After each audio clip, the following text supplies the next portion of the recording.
Hello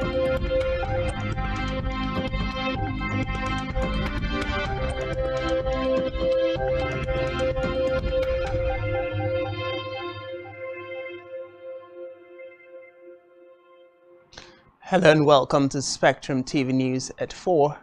I am Francis Edet, coming to you live from the capital city of Akwa Ibom State. Let's take a look at the headlines. President Buhari says Nigeria raised 30 billion naira bonds to tackle climate change. Federal government orders investigation bureau to probe Lagos train crash. Plus, Taliban governor killed in office in Afghanistan explosion. We'll bring you details of these stories and more in a moment.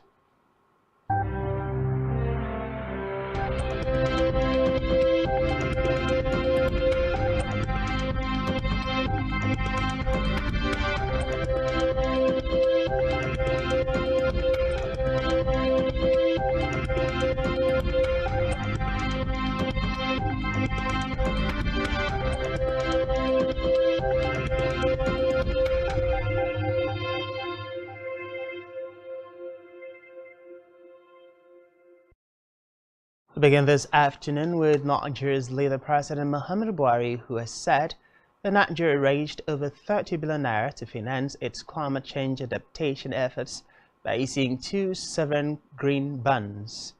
While urging the most vulnerable countries to emulate Nigeria's homegrown research mobilization, Buhari said it is likely to break the yoke of difficulties in accessing funds from developed countries, financial institutions, amongst others. According to a statement signed by the President's Senior Special Assistant on Media and Publicity, Garba Shehu, the President assured that Nigeria would use its position as host of the headquarters of the Sahel Climate Fund to ensure that members access climate finance at fairer and reasonable conditions. In electoral matters, the Independent National Electoral Commission (INEC) has postponed governorship and state assembly elections earlier scheduled for Saturday to March 18th. The commission took the decision at its management meeting in Abuja after the Court of Appeal gave it the go-ahead to reconfigure by model voter accreditation machines (BVAs). In a statement by its National Commissioner and Chairman, Information and Voter Education Committee, Festus Okoye, INEC said it could not go ahead with the governorship poll as earlier scheduled because it needed time to reconfigure BVAs machines which were used for the presidential election on February 25.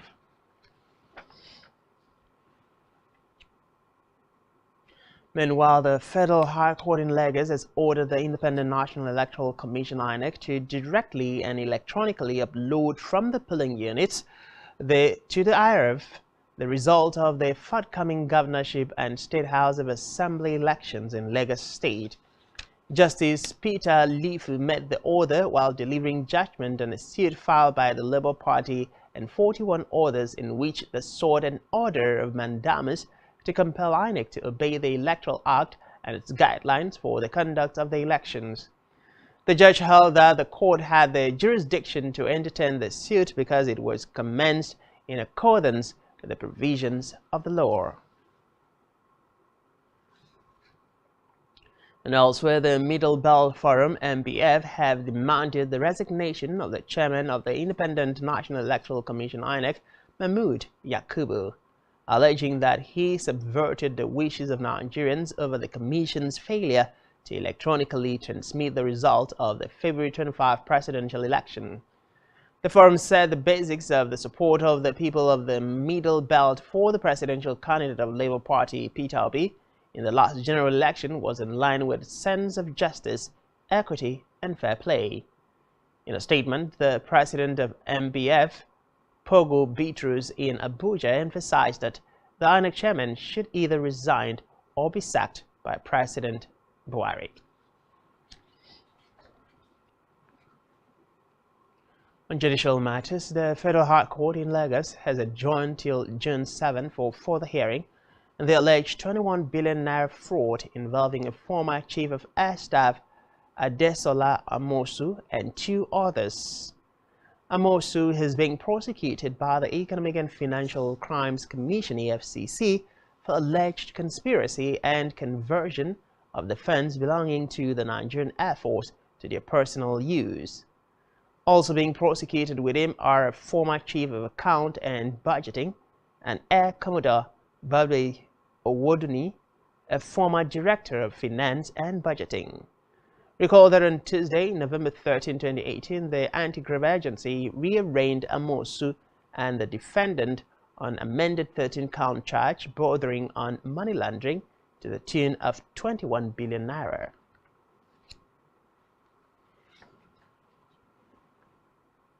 So from the judiciary, a magistrates court in Owerri, Imo State, they remanded the immediate past deputy governor of the state, Gerald Irona, in prison custody. The presiding magistrate, CN Ezerioha, after hearing the prosecution counsel and defense counsel, ordered that Irona be remanded in Owerri Correctional Center. She further said that the court does not have the jurisdiction to hear the matter. Away from that, the Nigerian Navy and the National Agency for Science, Engineering, Infrastructure, NASINI, have signed a Memorandum of Understanding, MOU, to begin a sustained collaboration that would see the two organizations, among other projects, provide the capacity for the construction of oil tankers, fishing vessels for the development of the oil and gas industry. Speaking in Abuja, the Chief of the Naval Staff, Awal Gambo, applauded the efforts of NASINI in collaborating with the Nigerian Navy, especially in research and development. Gambo added that the agency's tremendous efforts, which is changing the dynamics of engineering as well as facilitating research and development initiatives at every sector of human endeavor, Nigeria and beyond, is outstanding and commendable.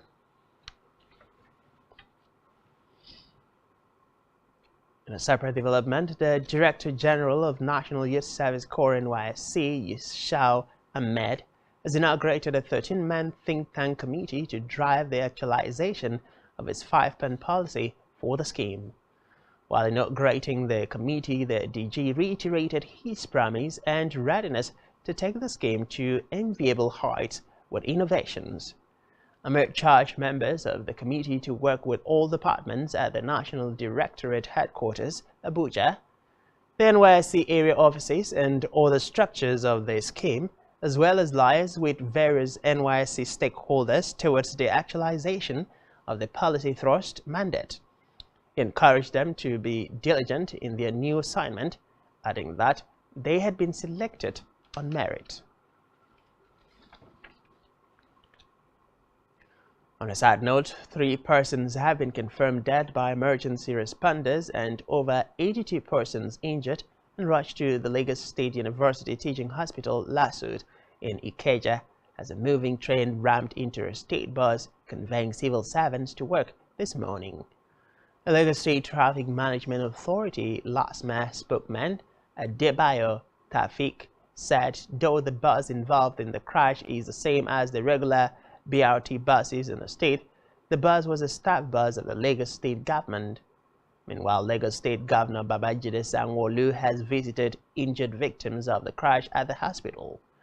According to reports, the Minister of Aviation, Hadi Sirika, has since directed the Nigerian Safety Investigation Bureau experts to commence immediate investigation into the accident. In a related development, federal government has directed the Nigerian Safety Investigation Bureau to launch an immediate investigation into the root cause of the collision between a train and a staff bus of the Lagos State government that occurred in the Ikeja area of the state today. A directive was revealed by the Minister of Aviation, Hadi Sirika, in a tweet via his handle @Hadi Sirika. The minister expressed his condolences to those affected by the tragedy and prayed for a quick recovery for those injured. Sirika also urged the public to cooperate with NSIB's investigation team. We move to Africa, where the International Organization for Migration (IOM) Chief Antonio Victorino says around 5,000 migrants are being held in official detention centers in Libya, but they could represent just a few.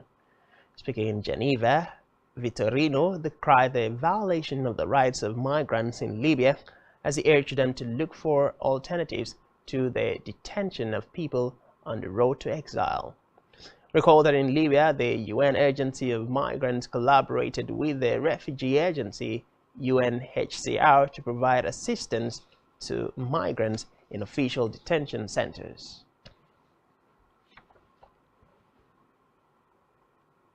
Still in Africa, the UN Security Council has extended sanctions and an arms embargo against Sudan by a year.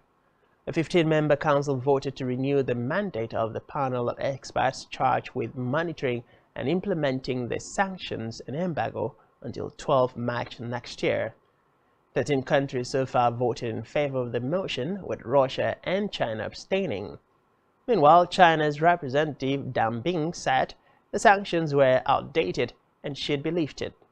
Also, U.S. Representative John Kelly said he endorsed a continuation of monitoring and reporting, adding that the progress on benchmarks anchored in the Juba peace deal signed in 2020 would move Sudan and its people and towards the peace and prosperity they deserve.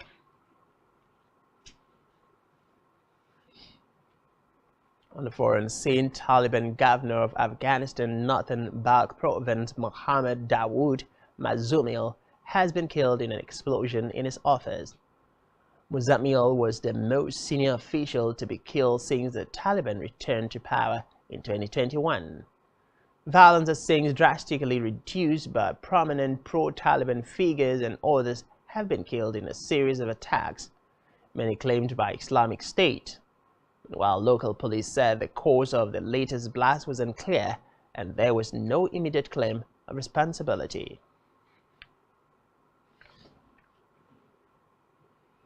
Still on the foreign scene, Georgia's ruling party has said it will pull a controversial draft law in the face of mass protests and widespread international criticism.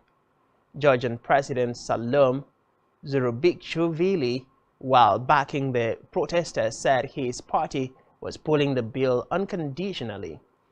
In a statement, the European Union delegation in Georgia said the move to drop the law was a welcome announcement and encouraged political leaders to resume pro-EU reforms.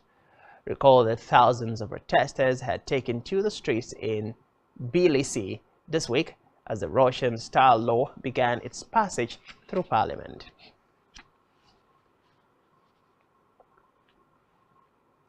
Meanwhile, a wave of Russian strikes have reportedly hit Ukraine this morning, with casualties recorded. The attacks mark the biggest day of Russian missile strikes in Ukraine since the end of January, when 11 people died after dozens of buildings were struck in several regions. The port city of Odessa Governor Makhym Makhenko said a mass missile attack struck an energy facility in the city, triggering power cuts. Maxim added that residential areas were also hit by no casualties were reported. According to him, at least 5 people were killed in Lviv after a rocket hit their home in western Ukraine.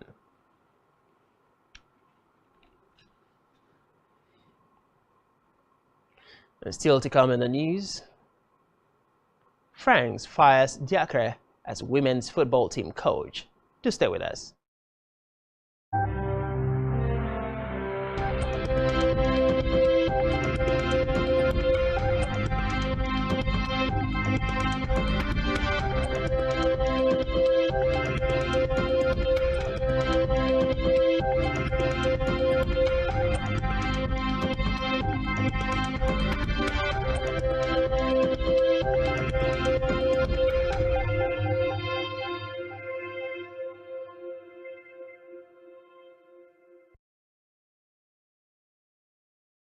For staying with us, and now to the rest of the news stories.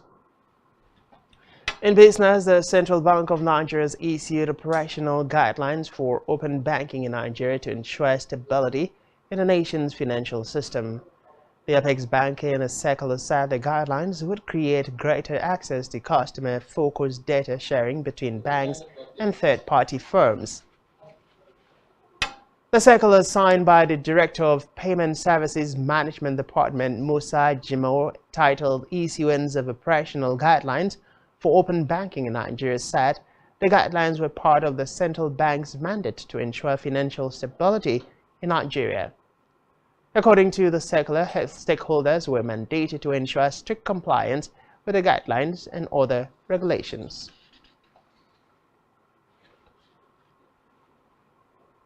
Still in business, the International Air Transport Association (IATA) has said that African airlines have recorded 124% growth in passengers traffic in the past year. A Switzerland-based IATA, which represents international airlines globally, said the recovery in air travel demand was continuing in 2023 based on January traffic results. It said the growth was aided by the lifting of the zero-COVID policy in China, noting that total January 2023 domestic traffic was at 97.4% of the January 2019 level. Also, IATA said international traffic climbed by 104.0% versus January 2022, with all markets recording strong growth led by carriers in the Asia-Pacific region.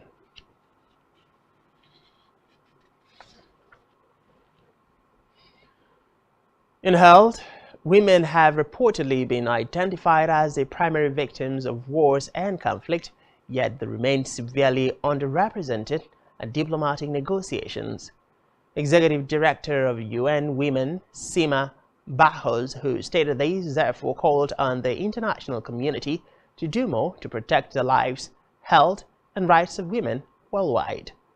Bahos called out what she said was gender apartheid in Afghanistan, where women have effectively been squeezed out of public life since the Taliban swept back into power in August 2021, banning women from attending universities, going to parks, and removing them from many jobs.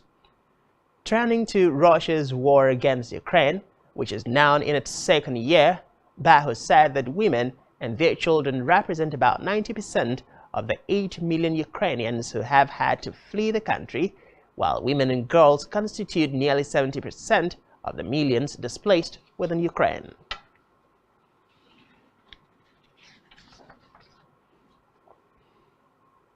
Still in health, as the world marks the 2023 Kidney Day, WKD, today, medical experts have said no fewer than 45,000 Nigerians die yearly owing to kidney failure. They said 50,000 patients need kidney transplant and dialysis yearly, but only 5,000 get it. The experts warn that more Nigerians will develop end-stage kidney disease, ESKD, yearly and will require dialysis and transplantation, emphasizing how kidney damage kills more people than malaria, human immunodeficiency virus HIV, and tuberculosis TB. They however identified hypertension, diabetes, chronic infection, bleaching cream, abuse of painkillers, and unregulated use of herbal medicines as major causes of chronic kidney. On second Thursdays of March, the world over celebrates World Kidney Day to raise awareness on kidney diseases. The day also sensitizes people about the increasing number of kidney-related diseases across the world and also emphasizes the need for different strategies to be taken to prevent kidney diseases.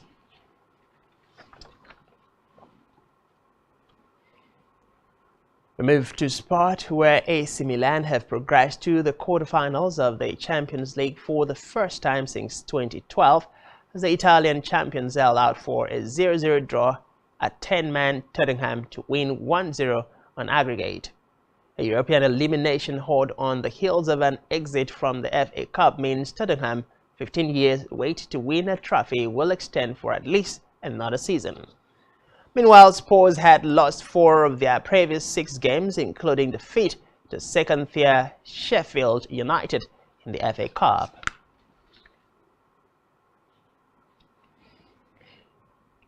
Still in sport, Corinne Diacre has been sacked as coach of the France women team. The French Football Federation announced today after her position was weakened following a revolt by leading players. The 48-year-old, who was under contract until 2024, came under serious pressure after captain Wendy Renard announced last month she would no longer play for the team, with fellow stars Kadidiatou Diani and Maria Antonietta Katoto following suit. According to the FFF, problems within the squad had become irreversible and therefore decided to bring an end to Corinne Diacre's job as the head of the French women's team.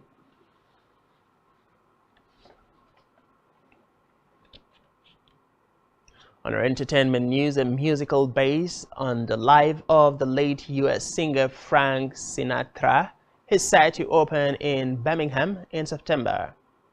The singer, who died in 1998, was best known for hits such as Come Fly With Me, My Way, and New York. Reports say Sinatra, the musical, will receive its world premiere at the Birmingham Rap Theatre on 23rd September. It will mark the 70th anniversary of Sinatra's visit to the city, where he performed during his 1953 UK tour.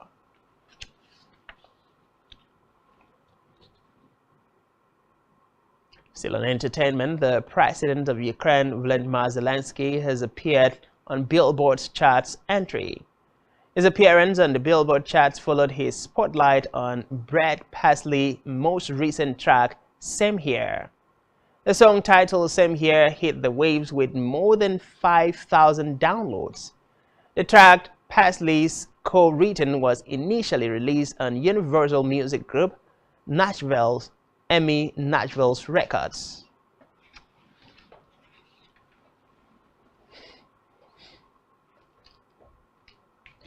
And that's all we have for you this time. Do ensure to follow us on social media and subscribe to our YouTube channel, all of which you can find on our website, spectrumtv.ng. You've been watching Spectrum TV News at 4. Many thanks for being there. I am Francis Edit. Do have a great day.